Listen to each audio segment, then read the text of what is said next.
अच्छा, एक नया एग्जांपल देखते हैं। जैसे मान लो कि हमारे पास एक क्लोज्ड सिलेंडर है। क्या है? एक क्लोज्ड सिलेंडर है, हॉलो है, सॉलिड भी रहेगा तो भी कोई सीन नहीं है। कंडक्टर है, मेटल का है, ठीक है, और क्लोज्ड है। ऊपर जो भी एग्जांपल हम लोगों ने लिया था, ये सरफेस क्या था? ओपन सरफेस था। यहाँ पर ये ओपन सरफेस है, इलेक्ट्रिक फील्ड ऐसे जा रहा है, ठीक है, दिस इज इलेक्ट्रिक फील्ड। और ये रहा एरिया वेक्टर का इसका डायरेक्शन, मतलब ऐसे। कोई भी चीज़ इसको ऐसे क्रॉस नहीं कर पाएगी, इसको ऐसे ऐसे क्रॉस कर पाएगी।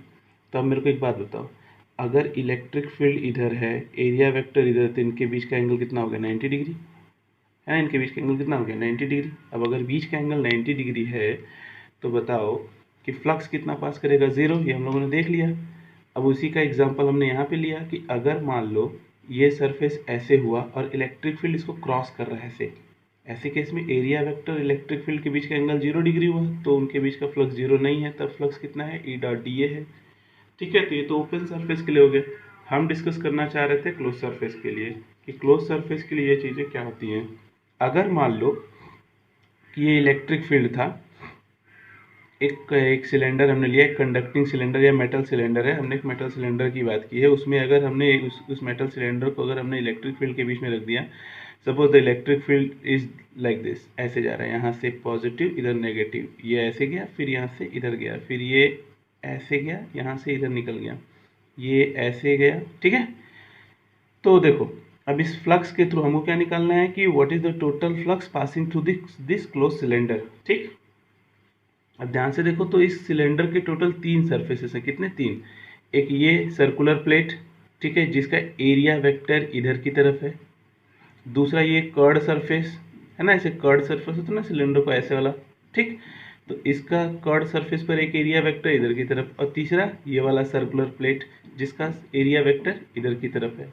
अब अगर आपको समझ में आ गया तो आप बताइए कि इसको फर्स्ट, इसको सेकंड, इसको थर्ड सरफेस मान लो, तो पहले flux through the first surface निकालो। देखो तो इलेक्ट्रिक फील्ड कितने मैग्नीट्यूड का है? ई नॉट, ई जीरो मैग्नीट्यूड का इलेक्ट्रिक फील्ड है, और एरिया वेक्टर इधर है, तो इनके बीच का एंगल कितना है? 180 डिग्री।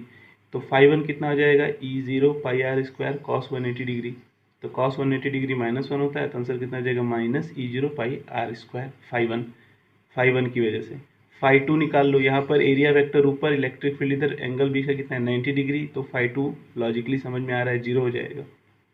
तीसरा देखो, इलेक्ट्रिक फील्ड इधर, एरिया वेक्टर इधर, बीच का एंगल कितना? 0 डिग्री। तो फाई थ्री निकालोगे तो कितना हो जाएगा? E zero pi R square cos 0। Answer कितना आ गया? E not pi R square, ठीक है। तो अब अगर मैं आपसे कहूँ कि what is the total flux, what is the total flux through the cylinder, तो देखो total flux through the cylinder कितना आया? Total flux through the cylinder, तो total flux through the cylinder आया, ये इधर से फाई वन जा रहा है, इधर फाई टू माने, इधर फाई थ्री माने, तो phi one plus phi two plus phi three. अच्छा, सिर्फ जोड़ा क्यों है? क्योंकि flux is a scalar quantity. Flux क्या है? एक नंबर है जो यह बताता है कि किसी भी सरफेस से कितने number of electric field lines cross कर रहे हैं। क्लियर है? तो भैया यहाँ से फाई वन, यहाँ से फाई टू, यहाँ से phi three, phi one phi two phi three, तीनों को जोड़ दिया। फाई वन कितना है? माइनस में, क्योंकि इधर है।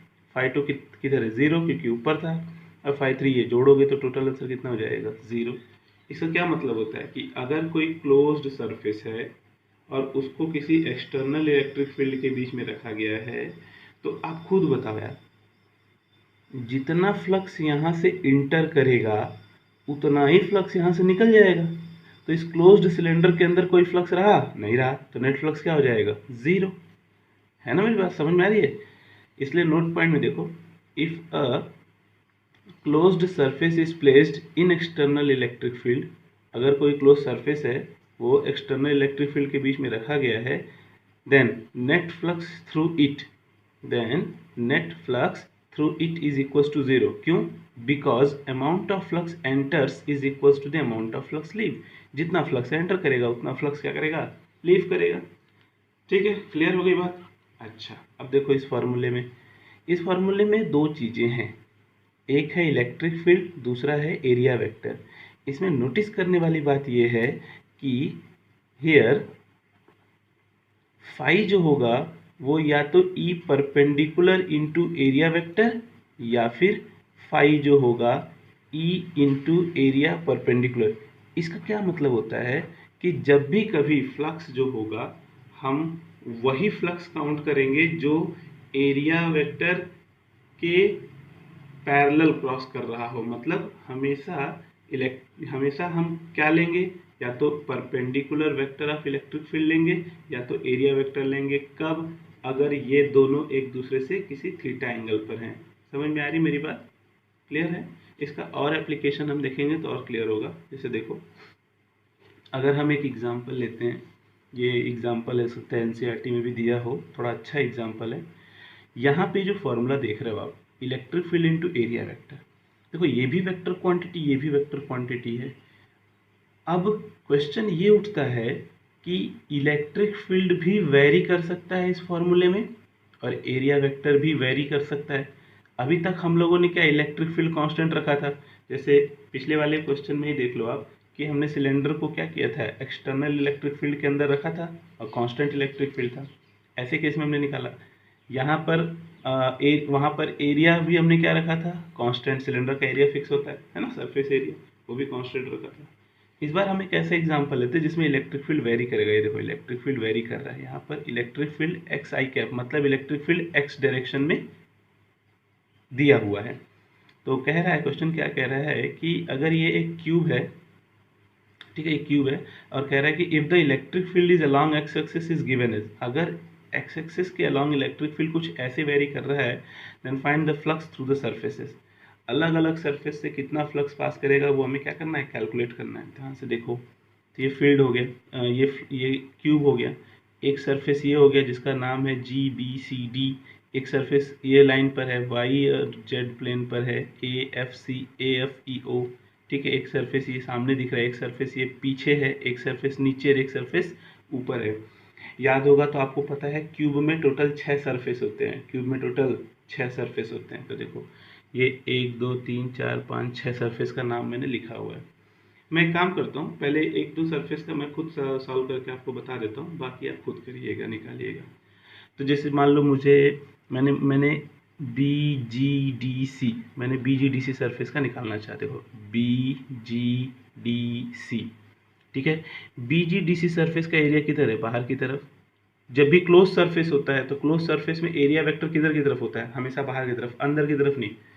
वो डिपेंड करता है। जैसे मान लो अगर हम सरफेस के अंदर हैं, जैसे हम एक एग्जांपल लेते हैं, जिस रूम में तुम बैठकर पढ़ाई कर रहे हो इस समय, सोचो जिस दीवार की तरफ तुम फेस किए हो उस दीवार का डायरेक्शन किधर है, तुम्हारी तरफ है कि नहीं। छत का डायरेक्शन किधर है, तुम्हारी तरफ है, नीचे की तरफ। जिस फ्लोर पर तुम बैठे हो उस फ्लोर का डायरेक्शन ऊपर की तरफ। पर अगर दूसरे कमरे में कोई है, जस्ट तुम्हारे बगल वाले दूसरे कमरे में है, उसके लिए तुम्हारे फेस के अगेंस्ट जो फेस उसका होगा, उसके लिए एरिया वेक्टर किधर है, उसकी तरफ, अंदर की तरफ। समझ रहे हो?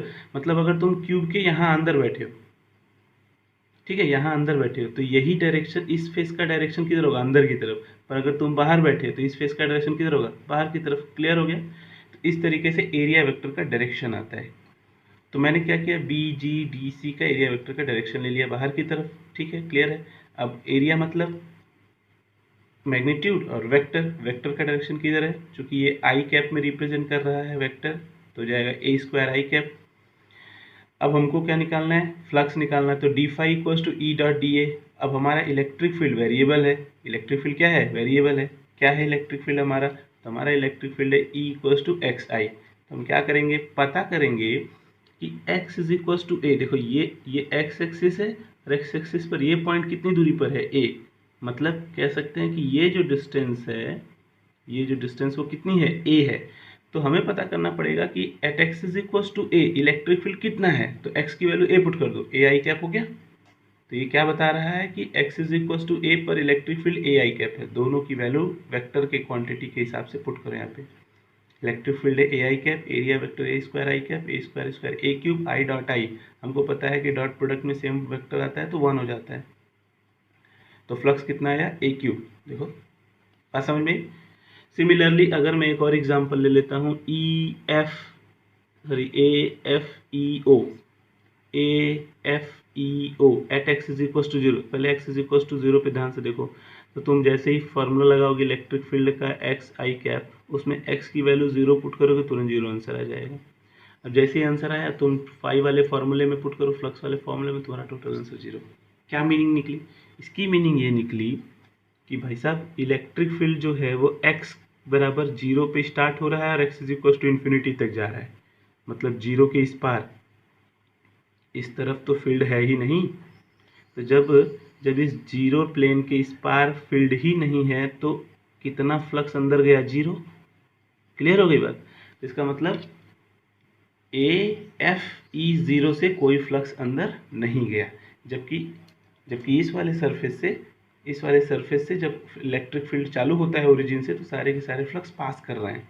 ठीक है, तो देखो कोई ज़रूरी नहीं है कि क्लोज सरफेस में हमेशा फ्लक्स क्या हो? 0 हो। डिपेंड करता है सिचुएशन कि फ्लक्स इंटर कर रहा है, फ्लक्स निकल रहा है, फ्लक्स अंदर आ रहा है, क्या हो रहा है क्या नहीं हो रहा। ठीक, अच्छा अब इस सरफेस, ये सरफेस, नीचे और पीछे ये जो 4 सरफेस बच रहे हैं उनका आप खुद कैलकुलेट कर लीजिएगा। ठीक है, कैलकुलेट करके मुझे कमेंट में आंसर डाल दीजिएगा, मैं डिस्कस कर लूँगा। अब देखो, अब यहाँ से स्टार्ट होता है हमारा एक बहुत ही बेहतरीन कॉन्सेप्ट जिसको हम लोग कहते हैं गॉस लॉ। इसको हम लोग क्या बोलते हैं? Gauss law. ठीक है, अब देखो गॉस लॉ क्या होता है। क्वेश्चन ये बनता है कि अगर मान लो कि if we place a charge inside a closed surface then how much electric flux will cross. ये क्वेश्चन कहाँ से आया? क्वेश्चन ये है कि अगर मान लो किसी क्लोज सरफेस के अंदर हमने चार्ज रख दिया तो बताइए कि उस क्लोज सरफेस से कितना फ्लक्स पास करेगा। अब ये क्वेश्चन क्यों आया? ये क्वेश्चन इसलिए आया क्योंकि अभी देखो पिछला क्वेश्चन मैंने 2 ठो समझाया। एक सिलेंडर लिया, जब सिलेंडर को किसी एक्सटर्नल इलेक्ट्रिक फील्ड के अंदर रखे तो net flux through the cylinder क्या हो गया? 0। पर हमने क्या देखा दूसरे एग्जाम्पल में कि जब हम ओरिजिन से इलेक्ट्रिक फील्ड चालू कर रहे हैं, मतलब इलेक्ट्रिक फील्ड कहीं ना कहीं क्यूब के अंदर से चालू हो रहा है, तब फ्लक्स 0 नहीं आया। है कि नहीं? बात समझ में आ रही है? तो कहीं ना कहीं अगर ओरिजिन ऑफ इलेक्ट्रिक फील्ड, मतलब जिस कारण से इलेक्ट्रिक फील्ड डेवलप हो रहा है, अगर वो ओरिजिन, वो वजह अगर क्लोज सरफेस के अंदर है, बाहर नहीं अंदर है, तो कहीं ना कहीं फ्लक्स 0 नहीं हो रहा है। तो कितना फ्लक्स होगा? इसको फिर क्या किया था? गॉस ने समझाया था, उसको हम लोग कहते हैं गॉस लॉ। ध्यान से देखें, गॉस लॉ क्या बोलता है? It state that total flux passing through the closed surface is equals to 1 by epsilon naught times total charge presence inside the closed surface। बहुत सीधा सा स्टेटमेंट था कि अगर किसी क्लोज्ड सरफेस के अंदर ध्यान से देखना, अगर किसी क्लोज्ड सरफेस के अंदर आपने क्यू चार्ज रख दिया तो उस क्लोज सरफेस से जो फ्लक्स पास करेगा, ये जो फ्लक्स है, ये जो फ्लक्स पास करेगा वो क्यू इनक्लोज बाय एप्सिलॉन, मतलब उस सरफेस के अंदर जितना चार्ज रखा है उन सब का sum Q enclosed divided by epsilon 0। Clear है? ओके, अब हमको पता है कि फ्लक्स जो होता है वो ई डॉट डी ए होता है, close integral E dot D ए, इसको क्लोज इंटीग्रल पढ़ते हैं। ठीक, तो हम इक्वेट करेंगे तो क्या पाएंगे? Close integral E dot D A बराबर Q inside by epsilon not. ठीक है, अब ये कितना सही है इसके लिए मैं एक छोटा सा प्रूफ दिखाता हूँ, फिर मैं बोर्ड के हिसाब से जो प्रूफ करते हैं वो समझाऊंगा, और फिर बोर्ड के 1-2 न्यूमेरिकल्स जो आए हैं, कैसे आते हैं, कैसे पूछता है, उसे समझाऊंगा, फिर 1-2 अच्छे प्रॉब्लम्स करेंगे। ध्यान से देखो इसका प्रूफ। मैंने क्या कंसिडर किया? Consider a sphere. मैंने एक स्फीयर मान लिया in which a charge is present at its centre. मैंने एक ऐसा स्फीयर मान लिया जिसके सेंटर में चार्ज है, चार्ज मैंने रखा हुआ है, राइट। मैं अभी बताऊंगा कि इलेक्ट्रिक फील्ड, मैंने पहले भी 2-4 लेक्चर्स पहले ही बताया था कि कंडक्टर के अंदर इलेक्ट्रिक फील्ड की प्रॉपर्टी अलग होती है। यहाँ पर मैंने क्या किया? कंडक्टर लिया और कंडक्टर के अंदर सेंटर में मैंने क्यू चार्ज रख दिया। तो क्यू चार्ज रख दिया तब क्या होगा? उससे इलेक्ट्रिक फील्ड बाहर निकलेगा। तो ये रहा, कुछ इलेक्ट्रिक फील्ड बाहर निकल रहा है ऐसे सरफेस के परपेंडिकुलर। अगर सिमेट्रिक है, स्फीयर लिया हूँ तो सिमेट्रिक है, तो जो फील्ड लाइन्स होगा वो सरफेस क्या निकलेगा? परपेंडिकुलर। ऐसे ये सरफेस है तो इसके हमेशा परपेंडिकुलर ऐसे निकलेगा। ओके, अगर मान लिया कि स्फीयर का रेडियस क्या है? कैपिटल आर है, तो हमको पता है कि इसके सरफेस पर, मतलब सेंटर से, मतलब चार्ज से आर डिस्टेंस पर इलेक्ट्रिक फील्ड कितना होगा? ये तो E equals to 1/4 Q by R square. Clear है? ये हो गया हमारा क्या? Electric field. अब सोचो हमको निकालना है फ्लक्स, तो फ्लक्स की डेफिनेशन क्या बोलता है? E dot D A, E की value 1/4 Q by R square into D A, है ना। अच्छा, इस सेंटर से इस सरकमफेरेंस पर स्फीयर के सरफेस तक सारा डिस्टेंस सेम है, तो radius same, charge fixed 1/4 fix, तो ये क्या होगा? इंटीग्रल से बाहर आ जाएगा। ये देखो इंटीग्रल से बाहर आ गया, तो क्या बचा? इंटीग्रल डी ए क्या बचा, इंटीग्रल dA। अब इंटीग्रल क्लोज इंटीग्रल dA का मतलब होता है टोटल सरफेस एरिया। क्या होता है, टोटल सरफेस एरिया। अब total surface area of this sphere कितना है, 4πr²। पुट कर दो यार, यहाँ पर 4πr² पुट करो तो 4π से 4π कैंसिल, r² से r² कैंसिल, क्या बचा, q/ε0। क्या बचा, q/ε0। तो एक छोटा सा प्रूफ था कि कैसे गॉस लॉ ये का स्टेटमेंट ये कहता है कि किसी भी क्लोज्ड सरफेस के अंदर अगर चार्ज आपने रखा हुआ है तो फ्लक्स जो पास करेगा क्लोज सरफेस से वो होगा q/ε0। क्या होगा वो, q/ε0। अब हमको एक दो अच्छे न्यूमेरिकल्स एग्जांपल्स और इसका डेरिवेशंस और इसके एप्लीकेशंस देखने हैं। ठीक है, इसका एप्लीकेशंस बोर्ड में भी कई बार पूछा है और हमेशा पूछता रहता है। चलो देखते हैं।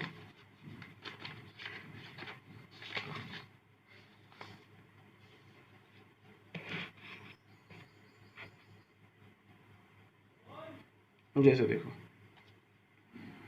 अगर मान लो मैंने एक एग्जांपल लिया, अच्छा एग्जांपल है, समझना ध्यान से। जैसे मान लो एक क्लोज सरफेस है, ठीक है, यहाँ अंदर एक चार्ज Q1 रखा है, एक चार्ज Q2 रखा है और एक बाहर चार्ज Q3 रखा है। अब मैं आपसे पूछूं find flux through closed surface, तो यार देखो फ्लक्स की डेफिनेशन गॉस लॉ के मुताबिक क्या लिखेंगे, गॉस लॉ के मुताबिक जो फ्लक्स होता है वो होता है Q enclosed divided by epsilon not. अब बताओ इस सरफेस के अंदर कौन कौन से चार्ज हैं, Q1 और Q2, जबकि Q3 क्या है, बाहर है। तो इस Q3 चार्ज का कोई मतलब नहीं है। कौन से कंसीडर किए जाएंगे, सिर्फ Q1 और Q2। क्यों, क्योंकि ये दोनों क्या है, अंदर है। तो फ्लक्स की वैल्यू क्या लिखेंगे, Q1 plus Q2 by epsilon 0। Clear है, Q1 plus Q2 by epsilon 0। Clear है, ठीक, ओके। बाहरी चार्ज का कोई लेना देना नहीं होता है। अच्छा, एक और एग्जांपल देखो। जैसे मान लो कि मैंने एक क्लोज्ड सरफेस लिया, ध्यान से समझना ना, बहुत अच्छे। इसमें एक्चुअली एक ट्रिक होता है, ट्रिक से भी हम बहुत बार क्वेश्चन सॉल्व करते हैं, राइट। पर एक अच्छा न्यूमेरिकल देखते हैं। जैसे मान लो कि मेरे पास एक हेमीस्फीयर है। क्या है, एक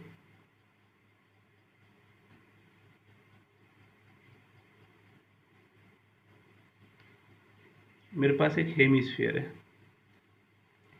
और इस हेमीस्फीयर का ये सरफेस है नीचे वाला, ठीक है, सर्कुलर प्लेट।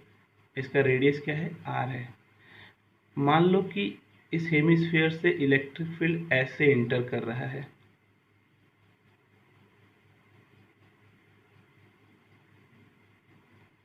ठीक है, हेमीस्फीयर में ऐसे इलेक्ट्रिक फील्ड एंटर कर रहा है, मतलब इलेक्ट्रिक फील्ड लाइंस कुछ ऐसे बनाई गई हैं।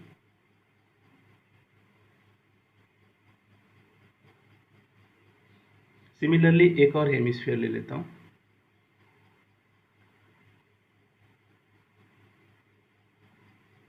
और इसमें इलेक्ट्रिक फील्ड जो है वो ऐसे निकल रही हैं हेमीस्फीयर से।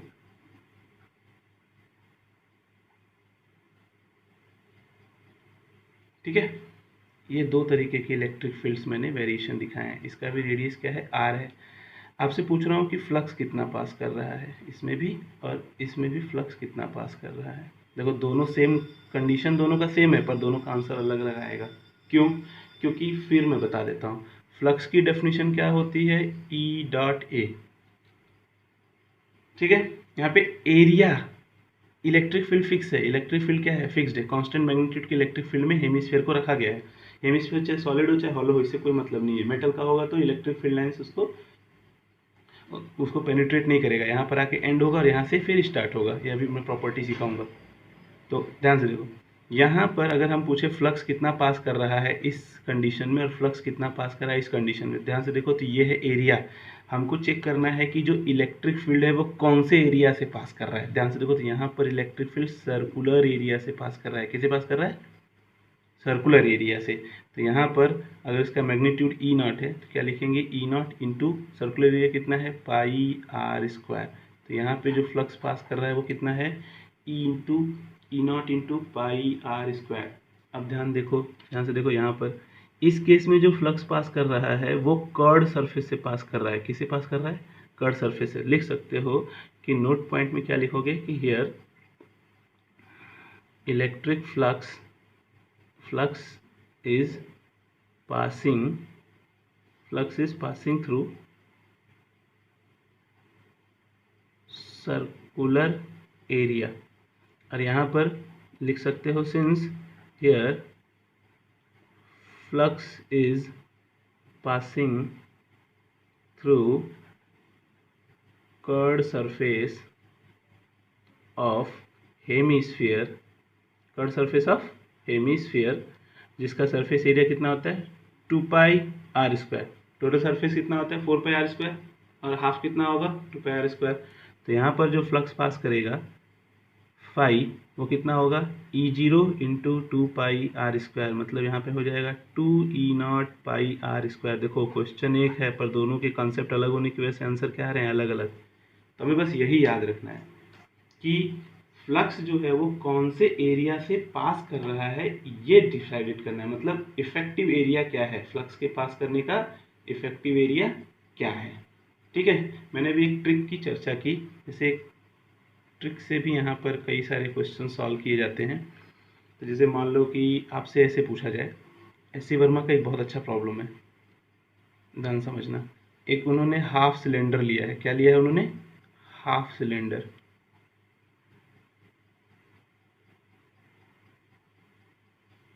एस सी वर्मा का एक प्रॉब्लम है, उन्होंने एक हाफ सिलेंडर लिया और ये हाफ सिलेंडर के सेंटर पे प्लस क्यू चार्ज रख दिया। हाफ सिलेंडर मतलब ये ऊपर वाला पार्ट ऐसे होगा, ठीक है, हाफ सिलेंडर है। उन्होंने पूछा कि बताओ कि इस रिमेनिंग पार्ट से, मतलब इस सरफेस से, ये जो सरफेस है, फ्लक्स थ्रू दिस सरफेस पूछा उसने, फ्लक्स थ्रू दिस सरफेस,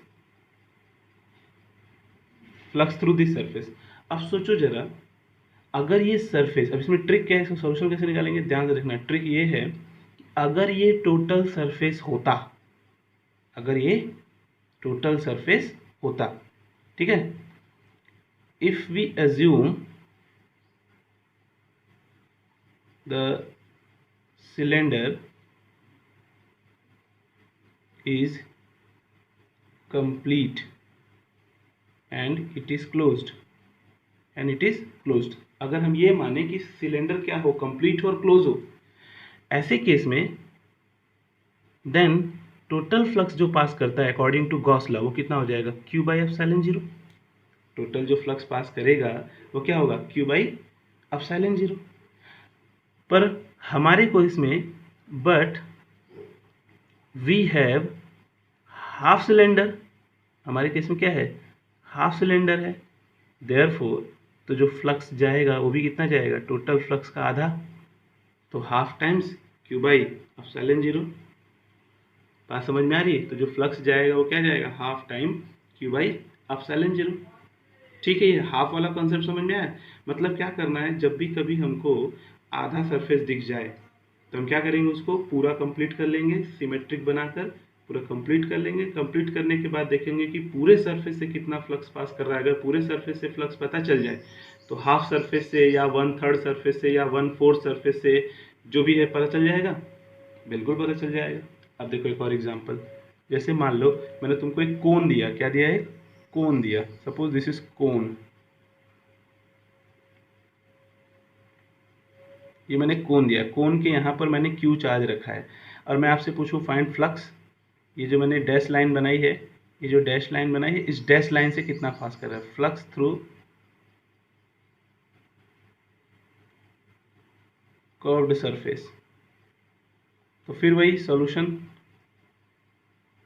ठीक है, सॉल्यूशन क्या, अच्छा बोर्ड में भी अगर क्वेश्चन आता है ऐसा तो आप ये स्टेटमेंट जो मैंने ऊपर लिखा है ऐसे लिख के फिर ये फाइनल आंसर दिखा देंगे। अब सॉल्यूशन क्या है, एज्यूम कि ये था क्या क्लोज्ड, सिमेट्रिक बना लो इसका, सिमेट्रिक में ये ऐसे हो गया सिमेट्रिक, एग्जैक्टली इसी का जस्ट कॉपी नीचे आएगा। अब अगर ये क्लोज्ड था तो क्लोज सरफेस से कितना फ्लक्स पास करता, Q/ε0 according to Gauss law, है ना, according to Gauss law, Gauss law के मुताबिक टोटल फाई जो था वो कितना पास करता, नेट फाई Q/ε0 बट हमारे से अगर फाई नॉट फ्लक्स पास कर रहा है फाई डैश, तो फाई डैश कितना हो जाएगा, Q by two epsilon zero. तो मतलब कोई भी सरफेस अगर हम ले लें, अगर वो सिमेट्रिक है और हाफ है, तो हम उसको क्या कर सकते हैं, कंप्लीट करके पूरा निकाल लेंगे फ्लक्स पूरे सरफेस से कितना जा रहा है, देन उसके बाद उसका आधा कर देंगे। कुछ और न्यूमेरिकल्स देखो, इसमें एक बहुत अच्छा प्रॉब्लम जेई वगैरह और नीट वगैरह में कई साल पूछ चुका है, कभी कभी रिपीट भी करता है, क्यूब पे लेकर। ठीक है, find the flux through the cube, find the flux through the cube. ठीक है, find the flux through the cube. ठीक है, find the flux through the cube. अब देखो क्यूब में कई सारे कंडीशंस होते हैं, जैसे मान लिया कि ये मैंने एक क्यूब लिया,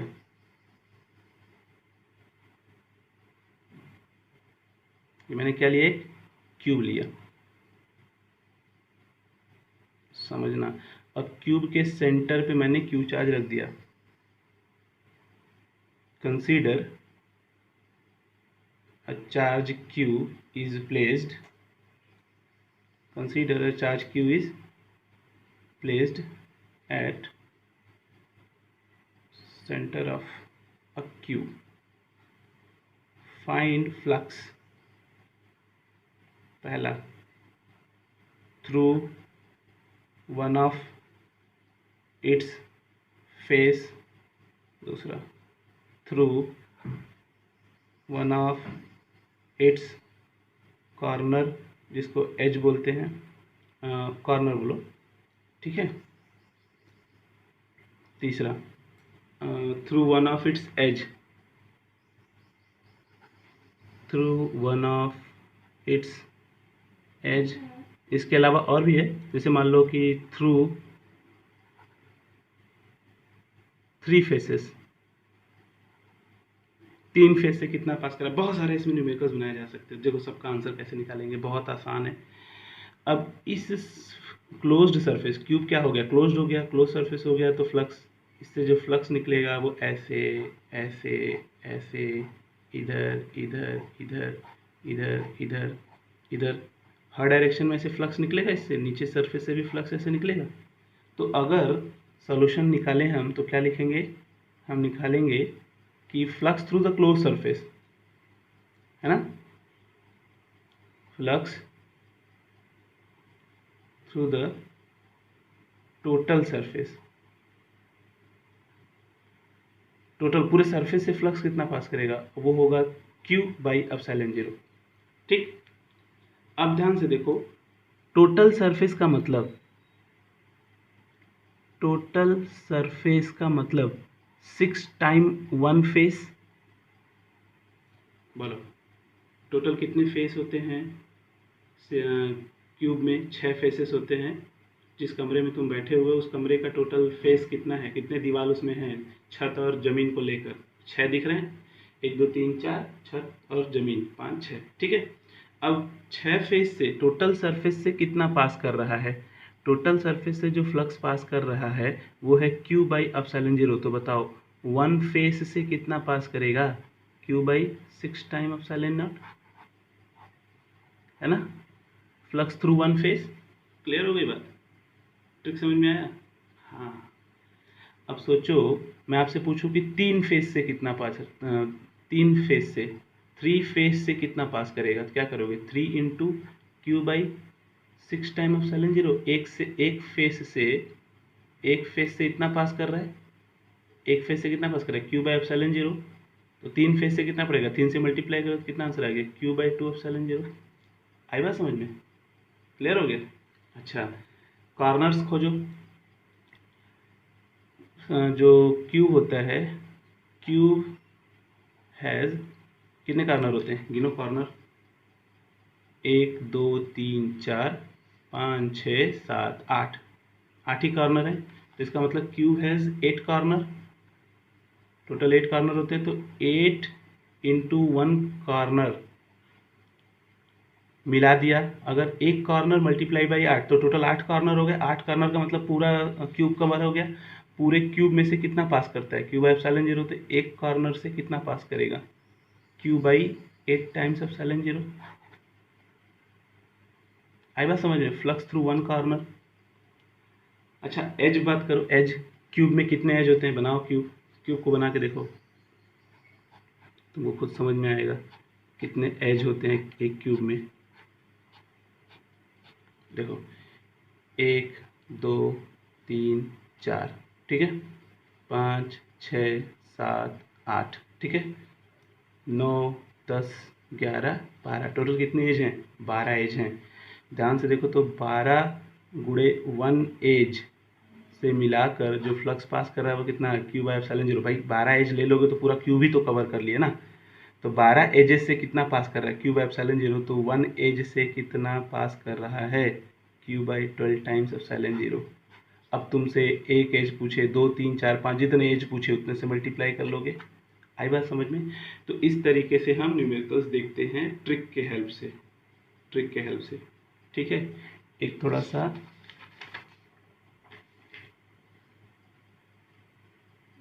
और देखो जो तुम्हारे एनसीईआरटी में दिया हुआ है, अब एनसीईआरटी प्रॉब्लम, ठीक है। देखो एक एनसीईआरटी में बहुत बेहतरीन प्रॉब्लम दिया हुआ है। उसने कहा कि मेरे पास एक स्क्वायर प्लेट है, क्या है, स्क्वायर प्लेट, जिसकी साइड है ए, जिसकी साइड क्या है, ए है, ठीक। उसने सेंटर से a/2 हाइट पर एक चार्ज रखा प्लस क्यू, और उसने पूछा कि find the flux through this surface. देखो ये फेस है ना, उसने क्वेश्चन पूछा find the flux through square of side A. अब जरा ध्यान से देखो तो ये जो स्क्वायर दिख रहा है इसको हमें क्या करना पड़ेगा, सिमेट्रिकली कंप्लीट करना पड़ेगा। अगर हम इसको सिमेट्रिकली कंप्लीट कर पाए तब तो हम फ्लक्स निकाल पाएंगे। तो क्या है solution, we will complete the square using symmetry. Symmetry concept use करके इसको कंप्लीट करेंगे। अब जरा देखो अगर तुम इसको कंप्लीट करते हो तो ये रहा तुम्हारा स्क्वायर, जिसके सेंटर से a/2 हाइट पर तुमने एक प्लस क्यू चार्ज रखा, साइड इसकी a है। जरा इसको कंप्लीट करो, क्या कंप्लीट करोगे तो क्या बनाओगे, कंप्लीट करोगे तो ये एक क्यूब बनेगा। क्या बनेगा, ये क्यूब। जरा ध्यान से देखो क्यूब बन गया। अब जो भी फ्लक्स इस सरफेस से पास कर रहा है, इस सरफेस से जो भी फ्लक्स कर रहा है, टोटल सरफेस अगर होता, अगर ये क्यूब पूरा होता तो फ्लक्स थ्रू होल क्यूब कितना जाता है, क्यू बाई एप्सिलॉन जीरो। तो कितना, कौन से फेस से निकालना है, सिर्फ एक फेस पूछ रहा है, एक फेस से। Then flux through one face that is square, एक फेस का मतलब एक स्क्वायर प्लेट से, है ना, स्क्वायर प्लेट से कितना जाएगा, तो लिखोगे आंसर जो फ्लक्स फाई डैश होगा वो Q by 6 time epsilon zero होगा। क्यों, क्योंकि बाई सिमेट्रिक टोटल सरफेस कितने होते हैं, 6, तो एक से पूछ रहा है, कितना होगा, 1/6 टाइम्स।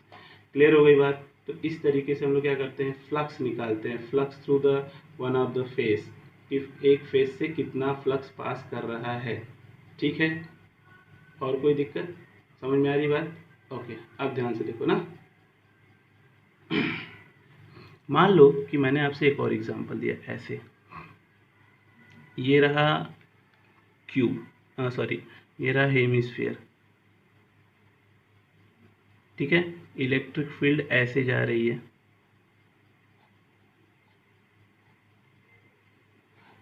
जरा बताओ फ्लक्स कितना होगा।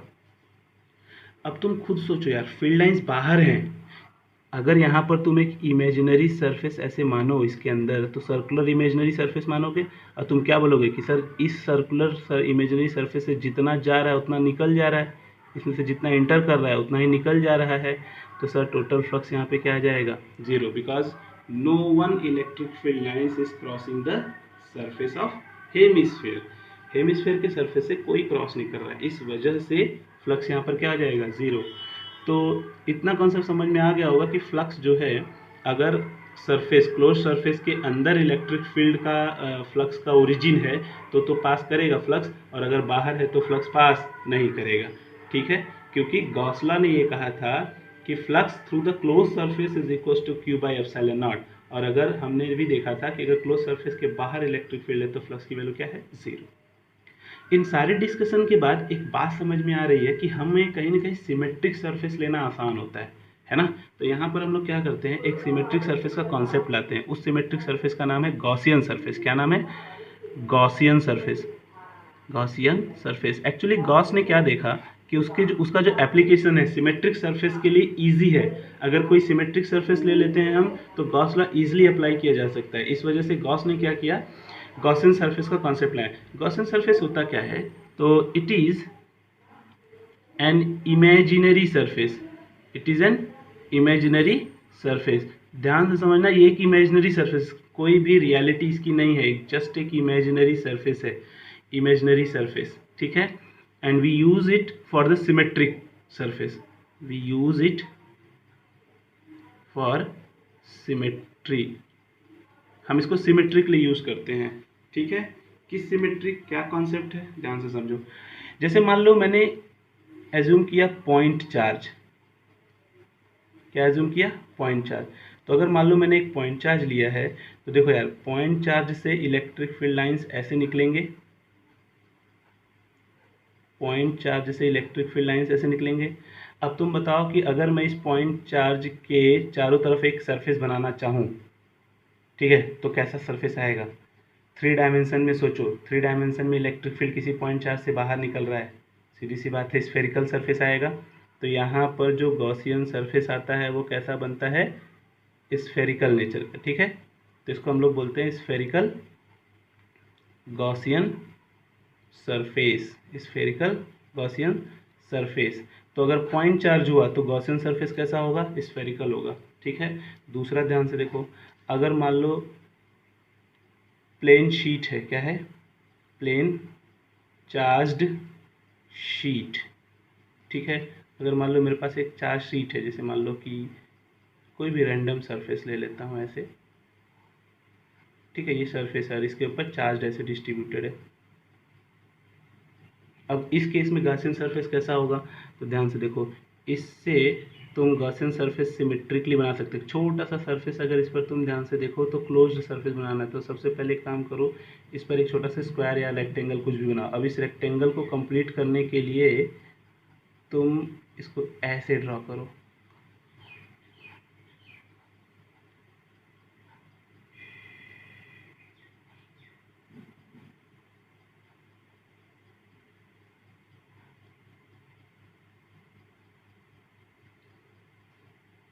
देखो क्या बन गया, अगर देखा जाए तो ये एक क्यूबॉइडल बना है, क्यूबॉइडल बॉक्स, या हम दूसरा भी एक इस पर कॉन्सेप्ट यूज़ कर सकते हैं।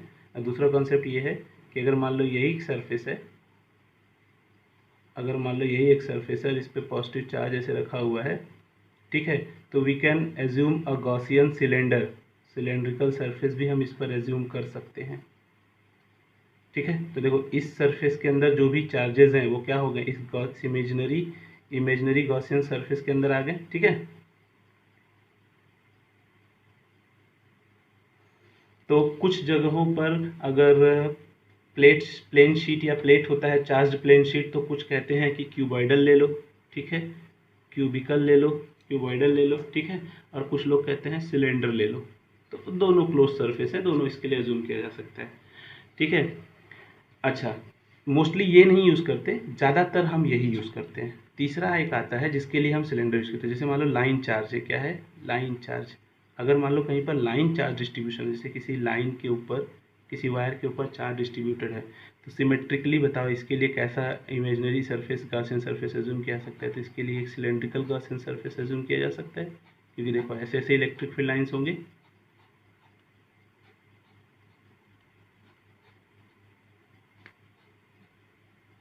सारे इलेक्ट्रिक फील्ड लाइन्स से बाहर निकलते हुए दिखाई देंगे 3 डायमेंशन में।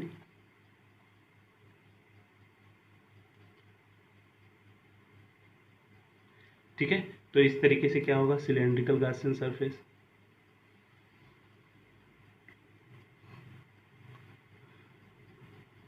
तो कुल मिला जुला के हमें चूज करना होता है सिमेट्रिक गॉसियन सरफेस। तो क्या कॉन्सेप्ट देखा हमने कि अगर हमारे पास पॉइंट चार्ज होगा तो spherical Gaussian surface, plane sheet होगा तो क्यूबॉइडल या सिलेंड्रिकल दोनों हम एज्यूम कर सकते हैं, हमारे ऊपर है। लाइन चार्ज होगा तो सिलेंड्रिकल यूज करेंगे।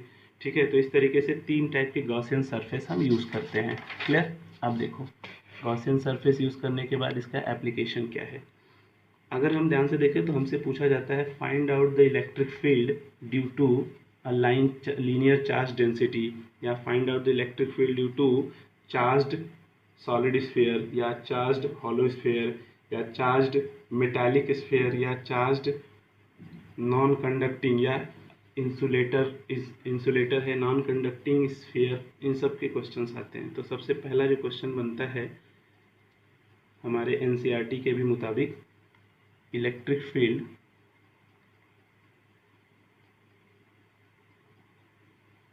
ड्यू टू, है ना, पहला हमारे electric field due to linear charge infinitely long wire. ठीक है, क्या क्वेश्चन बनता है कि electric field due to line charge इन, ठीक, electric field due to line charge. Simple सा क्वेश्चन है, electric field due to line charge. अब ये लाइन चार्ज का मतलब क्या है कि वो जो चार्ज है वो वायर पर distribute, electric field due to infinitely long charged wire, या इसी को हम लोग लाइन चार्ज भी बोलते हैं। क्या बोलते हैं? Line charge. इसको हम लोग लाइन चार्ज बोलते हैं। ध्यान से देखो, इनफाइनाइटली लॉन्ग लाइन चार्ज क्या है। जैसे मान लो कि ये है एक वायर और ये इनफाइनाइटली लॉन्ग है, डॉट डॉट कर दिया, इसके ऊपर चार्ज डिस्ट्रीब्यूशन ऐसे है। अगर मान लो चार्ज डिस्ट्रीब्यूशन लैम्डा है, लैम्डा का मतलब charge per unit length, linear charge distribution, और हमको निकालना है इससे आर डिस्टेंस पर किसी पॉइंट पी पर इलेक्ट्रिक फील्ड। याद करो तो ये कॉन्सेप्ट हमने पहले भी पढ़ रखा है, इलेक्ट्रिक फील्ड का जब टॉपिक पढ़ा रहा था तब, और आंसर आया था हमारा lambda upon 2 pi epsilon naught R. इसमें देखो सिर्फ एक्स में कंपोनेंट बचता था, वाई वाले कंपोनेंट साइन थीटा कैंसिल हो जाते थे, सिर्फ कॉस थीटा कंपोनेंट आता था, इंटीग्रल करते थे। तो वहाँ पर जो इलेक्ट्रिक फील्ड हम लोगों ने निकाला था वो electric field without Gauss law. यहाँ पर जो इलेक्ट्रिक फील्ड निकालेंगे, यहाँ पे electric field using Gauss law. देखो 2 लाइन में आंसर आएगा। जब हम गॉस लॉ का यूज करके निकालते हैं तो आंसर 2 लाइन में आता है। कैसे? देखो क्या करेंगे, consider an imaginary Gaussian surface. ठीक है, तो यहाँ पर मैंने बताया था अगर मान लो कि मैंने एल लेंथ का एक छोटा सा एलिमेंट इसमें से लिया, तो इस एल लेंथ के एलिमेंट के लिए जो गॉसियन सरफेस होगा बताओ कैसा होगा। क्या वो सिलेंड्रिकल गॉसियन सरफेस होगा एल लेंथ के सिलेंडर के एल लेंथ के लिए? ठीक है, ठीक। अब अगर मैंने एक छोटा सा गॉसियन सरफेस एज्यूम किया तो वो होगा एल लेंथ का सिलेंडर। अब एल लेंथ के सिलेंडर से इस पॉइंट पर मुझे निकालना है इलेक्ट्रिक फ्लक्स। तो देखो सॉरी फील्ड निकालना है। तो देखो ये पॉइंट सेंटर से कितनी दूरी पर है, आर डिस्टेंस पर। ठीक है, let us consider a cylindrical Gaussian surface of length L and radius small r। ठीक है, अब लेंथ L और रेडियस स्मॉल r एज्यूम कर लिया, तो हमारा जो फ्लक्स होता है using Gauss law, Gauss law क्या बोलता है कि जो टोटल फ्लक्स पास कर रहा है E डॉट डी ए वो कितना होना चाहिए, Q enclosed divided by epsilon 0 होना चाहिए। ये डेरिवेशन है, डेफिनेशन भी है। ठीक है, डेफिनेशन है। अब पता करते हैं कि इस गॉसियन सरफेस के अंदर चार्ज कितना है। ठीक है, क्यू एनक्लोज्ड का मतलब सरफेस के अंदर। तो जो क्यू एनक्लोज्ड आएगा वो देखो कितने लेंथ पर यूनिट लेंथ कितना चार्ज है, लैम्डा, और हमको कितने लेंथ में निकालना है, एल। तो आंसर क्या लिखेंगे, लैम्डा इंटू एल। वो है ना कि एक केले का दाम 10 रुपये है, तो बताओ 5 केले का दाम मल्टीप्लाई कर देते हैं, 50 से आता है। तो यूनिट लेंथ में अगर लैम्डा चार्ज है तो एल लेंथ में कितना चार्ज होगा, लैम्डा इंटू एल। ठीक है, ओके। अब जरा ध्यान से देखो, तो इस इमेजिनरी गॉसियन सिलेंडर के 3 सरफेस हैं, एक ये सरफेस, ठीक है, और इलेक्ट्रिक फील्ड लाइंस भी इधर ही जा रहा है, सरफेस एरिया भी इधर ही है। एक ये कर्ड्स, एक ये सर्कुलर प्लेट जिसका एरिया इधर है, इलेक्ट्रिक फील्ड इधर है। एक ये वाला कर्ड सर्फ, ये प्लेट जिसका एरिया वेक्टर इधर है और इलेक्ट्रिक फील्ड इधर है। ध्यान से देखो तो इधर भी 90 डिग्री, इधर भी 90 डिग्री, इधर 0 डिग्री। तो अगर 1 2 3 3 सरफेस माने तो जो टोटल फ्लक्स होगा, टोटल फ्लक्स वाला कॉन्सेप्ट जो हम यूज़ करते हैं क्या, कि जो टोटल फ्लक्स होगा E डॉट डी ए, क्या वो होगा flux due to 1 E D A cos 90 degree plus flux due to 2 E D A cos 0 degree plus flux due to 3 E D A cos 90 degree. होगा कि नहीं होगा? और ये टोटल फ्लक्स जो है ये किसके बराबर होना चाहिए, Q enclose divided by epsilon not के। जरा ध्यान से देखो, ये टर्म 0 कॉस 90, ये टर्म 0, सिर्फ सेकंड वाला सरफेस बचेगा, है ना। तो क्या है E डी ए। अब जो सरफेस है सेकंड सरफेस, ध्यान से देखो तो सेकंड सरफेस सिलेंडर का क्या है, ये कर्ड सरफेस, ये पूरा क्या है, ये कर्ड वाला, ये कर्ड सरफेस का एरिया कितना होगा, तो ये होगा 2πRL। याद करो सिलेंडर के कर्ड सरफेस का एरिया कितना होता है, 2πR into L into cos 0 degree 1 हो गया, इंटीग्रल खत्म, बराबर क्यू इनक्लोज कितना है, lambda into L by epsilon 0। Clear हो गया, क्यू इनक्लोज कितना है, lambda into L by epsilon 0। देखो यार एल से एल कट गया, बताओ इलेक्ट्रिक फील्ड कितना आया, lambda upon 2 epsilon naught R. याद आया, याद आया कुछ, यही आंसर होता है, lambda upon 2 epsilon naught R. ठीक है, तो ये हो गया। मतलब अगर मैं आपसे पूछूं कि what is the variation of electric field versus R, तो आप कहोगे sir electric field is directly proportional to 1/r। तो ये जो है ग्राफ ऐसे जाता है, मतलब जैसे जैसे आप दूर जाओगे इलेक्ट्रिक फील्ड की वैल्यू क्या होती जाएगी, घटती जाएगी। जैसे अगर उसके नज़दीक रहोगे तो इलेक्ट्रिक फील्ड ज़्यादा रहेगा। ठीक है, इसी वजह से घर में जितने वायर लगे होते हैं जिनमें करंट फ्लो करता है उनमें करंट चार्जेस होते हैं। ठीक है, चार्ज होता है, इलेक्ट्रिक फील्ड होता है, तो उसकी वजह से हम पर इलेक्ट्रिक फील्ड का इफेक्ट होना चाहिए, पर चूंकि हम दूर रहते हैं इलेक्ट्रिक फील्ड वायर से दूर रहते हैं, इसलिए हम पर उसका कोई बहुत ज़्यादा इफेक्ट नहीं होता। पर तुम लोगों ने देखा होगा गांव में जाते वक्त जब दो हाई टेंशन के तार एक दूसरे से काफ़ी क्लोज में रहते हैं तो उनके बीच में आवाज़ें आती हैं, चर चर चर चर चर के आवाज़ें आती है। वो क्यों आती है, क्योंकि चार्ज के फ्लो करने से एक और कॉन्सेप्ट होता है मैग्नेटिक फील्ड, मैग्नेटिक फील्ड भी डेवलप होता है। वो मैग्नेटिक फील्ड लाइन्स एक दूसरे को इंटरसेक्ट करती हैं वहाँ पर, अगर बहुत नज़दीक वायर होते हैं तो, जिसकी वजह से हमको थोड़ा सा एनर्जी लॉस दिखाई देता है इन फॉर्म ऑफ साउंड। ठीक है, और जब वही वायर चिपक जाते हैं तो स्पार्किंग होती है ना, और लाइट निकलती है। तो ये सब तरीके हैं, और डिटेल में डिस्कस करेंगे इन सबको अलग अलग टॉपिक पे। ये हो गया। अच्छा, पुराना वाला जो है वो याद करो, तो पुराने वाले में क्या था कि एक वायर था इनफाइनाइटली अगर लॉन्ग था, ये पॉइंट आर है, तो भाई ये लाइन भी कितना एंगल बनाता था, बीटा अल्फ़ा, अल्फ़ा बीटा याद है, ये एंगल होता था अल्फ़ा, ये भी π/2 बनाएगा, ये एंगल होता था बीटा, ये भी π/2 बनाएगा। तो जो इस डायरेक्शन में एक्स डायरेक्शन में इलेक्ट्रिक फील्ड आता था इस चार्ज की वजह से, याद करो ऐसे और ऐसे हमने एज्यूम कर रखा था। तो उसका फॉर्मूला क्या था, उसका फॉर्मूला था lambda upon 4 epsilon naught R sine alpha plus sine beta, X direction के लिए ना। जरा इसमें वैल्यू पुट करो तो साइन अल्फ़ा साइन बीटा की, अगर इनफाइनाइटली लॉन्ग होगा तो अल्फ़ा बीटा π/2 हो जाएंगे, π/2 हो जाएगा ना भैया। बट पुट करो lambda upon 4 epsilon 0 R sine π/2 1 sine π/2 1, देखो 1 + 1 2 4 कट जाएगा, lambda upon 2 epsilon naught R, वही आंसर है। तो ये क्या है, ये विदाउट गॉस लॉ, ये क्या है विदाउट गॉस लॉ, और ये क्या है यूजिंग गॉस लॉ। ये कभी कभी बोर्ड में क्लियर पूछता है कि calculate the electric field without Gauss law, calculate the electric field using Gauss law. Clear हो गया। चलो दूसरा सरफेस देखते हैं। दूसरा, calculate the electric field, calculate the electric field due to infinitely charged plane sheet। Sorry, ये मैं थोड़ा सा ऐसे लिख दे रहा हूँ, है ना, जगह बचा रहा हूँ और कुछ नहीं।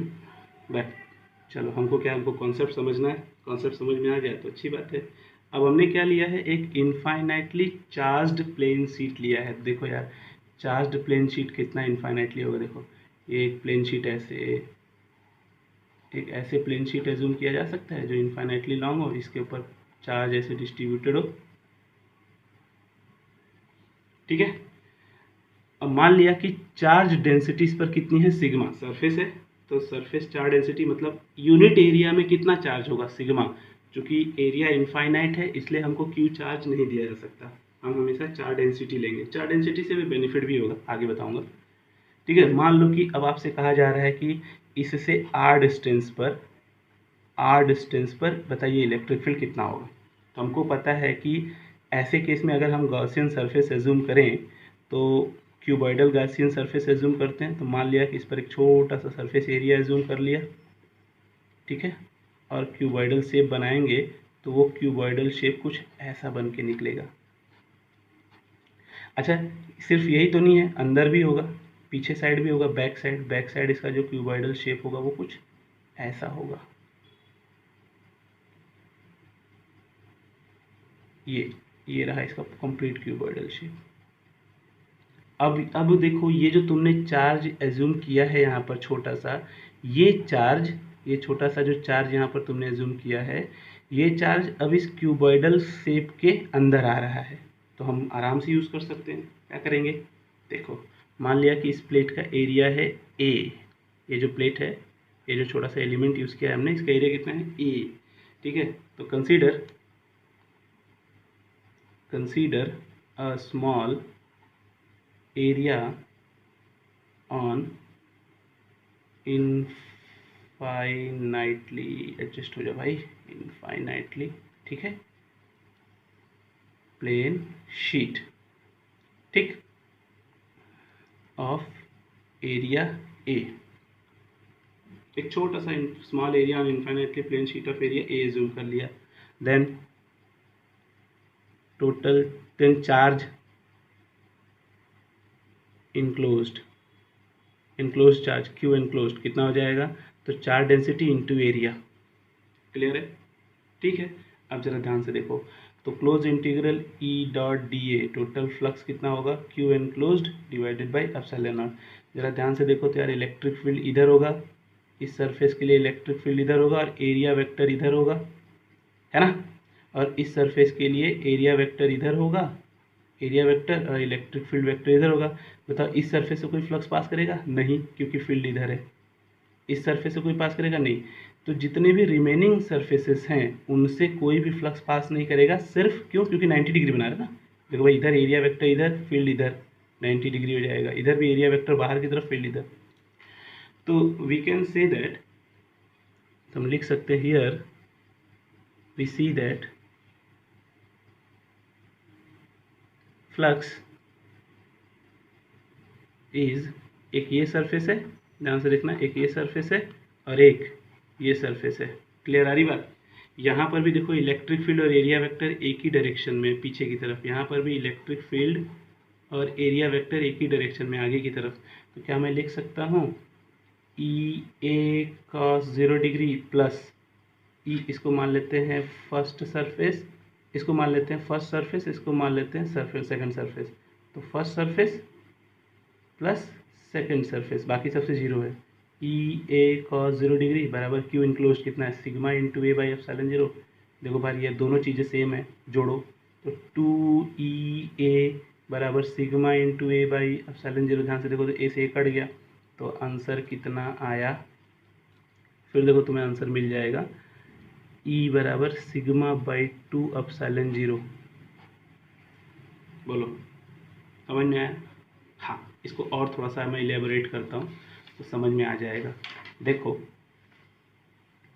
ये जो प्लेन शीट था हमारे पास, ऐसे ध्यान से देखो तो इस प्लेन शीट के लिए इलेक्ट्रिक फील्ड इधर भी था, इलेक्ट्रिक फील्ड इधर भी था। तो अगर टोटल फ्लक्स अगर क्यू बाई एप्सिलॉन नॉट था, और अगर यूनिट एरिया की बात करें, यूनिट एरिया मतलब 1 मीटर स्क्वायर ले लें, तो जो सिग्मा होता है वो चार्ज पर यूनिट एरिया, मतलब सिग्मा किसके बराबर हो जाएगा, क्यू के। तो ये फॉर्मूला सिग्मा कितना हो जाएगा, फाई कितना हो जाएगा, सिग्मा बाय एप्सिलॉन नॉट। अब जरा मुझे एक बात बताओ, टोटल इस शीट की वजह से, इस प्लेन शीट की वजह से जिसमें प्लस सिग्मा चार्ज डेंसिटी है, यूनिट एरिया, इस यूनिट एरिया के शीट की वजह से अगर टोटल फ्लक्स निकालूँ तो वो इतना आएगा। तो बताओ किसी एक साइड फ्लक्स कितना जाएगा, तो किसी एक साइड जो फ्लक्स जाएगा वो सिग्मा बाई 2 एप्सिलॉन नॉट जाएगा। इस साइड कितना जाएगा, सिग्मा बाई 2 एप्सिलॉन नॉट जाएगा। आ रही मेरी बात समझ में? और टोटल जोड़ो तो sigma by 2 epsilon not plus sigma by 2 epsilon not कितना आएगा, सिग्मा बाई एप्सिलॉन नॉट, वही ये चीज़ जो यहाँ दिया हुआ है।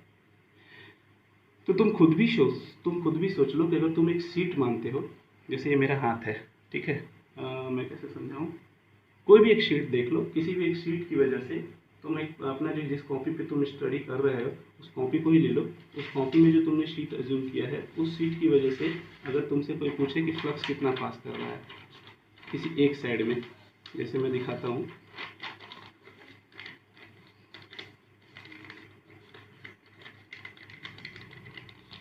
जैसे मान लो कि ये एक प्लेन शीट है, 1 मिनट, जैसे मान लो कि ये एक क्या है, प्लेन शीट है।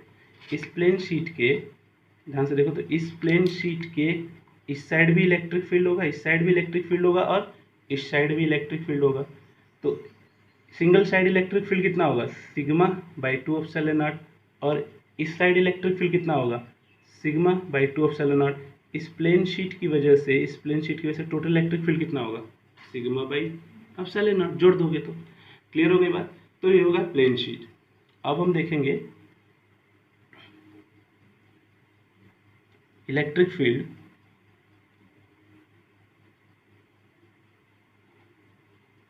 Due to charged spherical shell, ठीक है, ये भी इंपॉर्टेंट है, चार्ज स्फेरिकल सेल। ध्यान से देखो, अगर हम स्फेरिकल सेल बनाएं और हम कहें कि चार्ज जो है इसके सरफेस पर हमने दे रखा है, तो सीधी सी बात है चार्ज डिस्ट्रीब्यूट हो जाएगा। मान लिया कि इस स्फेयर का रेडियस क्या है, आर है। तो जब हम अगर स्फेरिकल सेल की वजह से इलेक्ट्रिक फील्ड निकालना चाहेंगे तो हमारे पास टोटल 3 सरफेसेस होंगे, 3 पॉइंट होंगे। एक तो पॉइंट बाहर, पॉइंट 1, एक दूसरा पॉइंट जो इसके सरफेस पर, और एक तीसरा पॉइंट जो इसके अंदर आएगा। तो here we would have 3 different points where we need to calculate electric field। ठीक, पहला पॉइंट लाइज आउटसाइड, ठीक, दूसरा point lies on the surface, ठीक है, तीसरा पॉइंट लाइज इनसाइड। अब ज़रा ध्यान से देखो, तो पहला, अगर पॉइंट लाइज आउटसाइड लो, पॉइंट लाइज आउटसाइड, तो देखो आउटसाइड के लिए ये रहा हमारा सरफेस स्फीयर जिसके ऊपर चार्ज डिस्ट्रीब्यूटेड रेडियस आर है।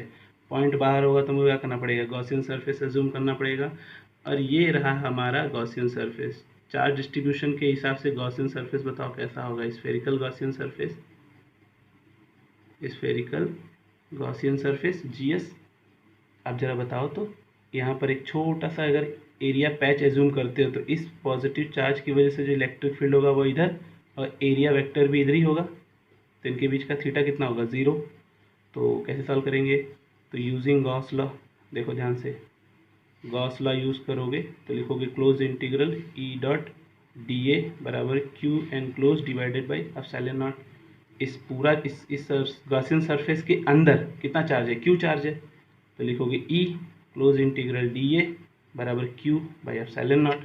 कितना आंसर आया भाई, ई कितना सरफेस होता है स्फीयर का, 4 पाई, कौन सा रेडियस लेंगे, स्मॉल आर, क्योंकि गॉसियन सरफेस के अंदर ले रहे हैं, तो स्मॉल आर स्क्वायर बराबर क्यू बाई एप्सिलॉन 0। तो इलेक्ट्रिक फील्ड कितना हो गया, Q by 4 pi epsilon naught R square. अरे ये फॉर्मूला तो एक पॉइंट चार्ज की तरह दिख रहा है, that is this formula looks like electric field due to point charge. तो ये सही है कि अगर एक चार्ज स्फेरिकल सरफेस हम लेते हैं तो इलेक्ट्रिक फील्ड आउटसाइड, बाहर इलेक्ट्रिक फील्ड स्फेरिकल सेल की वजह से कितना होता है, एक पॉइंट चार्ज की वजह से होता है, जितना इलेक्ट्रिक फील्ड उतना ही होता है। मतलब हम ये एज्यूम करते हैं that is it is seems like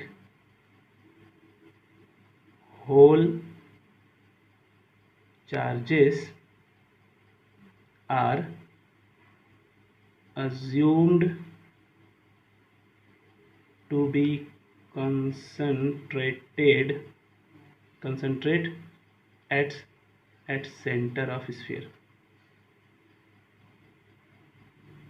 मतलब कि ऐसा लगता है कि पूरा चार्जेस कहाँ स्टोर है, सेंटर पे, और सेंटर से r डिस्टेंस पर इलेक्ट्रिक फील्ड का फॉर्मूला ये है। ठीक है, ओके, आगे बात करते हैं, ध्यान से देखो। अगर आगे देखें तो बात करेंगे point number 2, point at surface, दूसरा पॉइंट। ठीक है, तो एट सरफेस का मतलब क्या हो गया कि ये जो हमारा गॉसियन सरफेस है अब वो सरफेस पर ही लाई कर जाएगा। ठीक है, तो अगर ये पॉइंट है, यहाँ पर हमसे पूछा जाए इलेक्ट्रिक फील्ड, ऐसे ही निकलेगा, एरिया वेक्टर भी ऐसे ही आएगा दोनों। तो ऐसे केस में हम क्या देखेंगे, दैट इज क्या स्मॉल आर जो होगा वो कैपिटल आर के बराबर होगा। मतलब that is Gaussian surface lies on sphere, तो स्मॉल आर क्या होगा, कैपिटल आर के बराबर। तो इलेक्ट्रिक फील्ड के फॉर्मूले में क्या करेंगे, बस स्मॉल आर की जगह क्या रख देंगे, capital R. Look, this is what our answer at the surface हो गया। समझ में आई बात। अब इस चीज़ यहाँ पर नोटिस क्या करने लायक है कि यहाँ पर ये कांस्टेंट है, ये मैग्नीट्यूड, चार्ज भी फिक्स है, रेडियस भी फिक्स है, 4πε0 भी फिक्स है। तो सरफेस पर इलेक्ट्रिक फील्ड क्या होता है, कांस्टेंट होता है, फिक्स होता है। तीसरा पॉइंट इंटरेस्टिंग है, पॉइंट लाइज इनसाइड। अगर इनसाइड पॉइंट हम एज्यूम करें, ध्यान से देखो, तो ये था हमारा चार्ज स्फीयर, ये क्या है हमारा चार्ज स्फीयर। और अगर हमने पॉइंट अंदर मान लिया, इसका रेडियस कैपिटल आर है, मान लो मैंने पॉइंट यहाँ माना, तो पॉइंट यहाँ मानेंगे तो ये रहा मेरा imaginary Gaussian surface, this is what Gaussian surface. अब जरा देखो, consider a Gaussian surface inside the charged sphere of radius small R, है ना। हमने क्या किया, स्मॉल आर रेडियस का एक गॉसियन सरफेस एज्यूम किया इनसाइड। तो बताओ यार, फ्लक्स कितना पास करेगा, ई डॉट डी ए बराबर Q enclosed divided by epsilon not. अच्छा बताओ, इस गॉसियन सरफेस के अंदर कितना चार्ज है, कोई चार्ज नहीं है। क्यों, क्योंकि सारे चार्ज तो बाहर सरफेस पर हैं। तो क्या लिखोगे, since Q enclosed is what, zero, तो close integral E dot D A भी क्या हो जाएगा, zero. This implies electric field inside क्या हो जाएगा, ज़ीरो। याद करो तो मैंने पहले क्लास में बताया भी था कि मेटल के अंदर इलेक्ट्रिक फील्ड ज़ीरो होता है, मेटल के अंदर, ध्यान से सुनना, मेटल के अंदर। ठीक है, चाहे वो सॉलिड हो चाहे वो हॉलो हो। पर एक क्वेश्चन बनता है, यहाँ पर कंडक्टर की प्रॉपर्टी थोड़ी अलग होती है, कंडक्टर की प्रॉपर्टी थोड़ी अलग होती है। गॉस ने एक स्टेटमेंट और कहा था for a property of conductor, conductor की प्रॉपर्टी के हिसाब से कि किसी भी कंडक्टर के अंदर इलेक्ट्रिक फील्ड नहीं हो सकता। ठीक है, यहाँ पर उस पॉइंट को भी डिस्कस करेंगे, पर अभी फ़िलहाल इसका देख लेते हैं। तो इनसाइड इलेक्ट्रिक फील्ड जीरो है। तो अगर मान लो मैंने आपसे कहा कि सपोज़ कि ये हमारा था स्फीयर, अब आप बताइए साहब कि इलेक्ट्रिक फील्ड वर्सेस आर का ग्राफ कैसे बनेगा, तो ज़रा ध्यान से देखो यार। सरफेस तक ये वो पॉइंट है जहाँ स्मॉल आर किसके बराबर होगा, रेडियस के। ये क्या है, 0,0। तो मुझे पता है कि आउटसाइड जो होता है वो Q/4πε0 आर स्क्वायर, मतलब ई आउट जो होता है वो डायरेक्टली प्रोपोर्शनल टू 1/r² होता है। फिलहाल बात, ई सरफेस पर जो होता है वो Q/4πε0 capital R square which is what, constant. और ई इनसाइड क्या आ गया, 0। तो भाई देखो, अंदर इलेक्ट्रिक फील्ड क्या है, 0, तो ये लाइन तो ऐसे रहेगा क्योंकि अंदर क्या है, 0। फिर सडन ग्राफ ऊपर उठेगा, क्यों, क्योंकि सरफेस पर एक वैल्यू मिल रही है यहाँ पर हमको, ये कांस्टेंट वैल्यू, और इसकी वैल्यू कितनी है, Q/4πε0 कैपिटल आर स्क्वायर। तो ये ग्राफ यहाँ उठ गया। उसके बाद 1/r², उसके बाद 1/r² का ग्राफ जो होता है वो स्टीपर ग्राफ होता है ऐसे। तो ये रहा हमारा इलेक्ट्रिक फील्ड का outside variation, at this point variation, और इनसाइड, अंदर 0, सरफेस पर फिक्स्ड, और बाहर घटता हुआ। तो अगर मेरे पास चार्ज डिस्ट्रीब्यूशन है, क्या है, चार्ज डिस्ट्रीब्यूशन है, तो इलेक्ट्रिक फील्ड वर्सेस पोजीशन का ग्राफ ऐसे बनता है। ठीक है।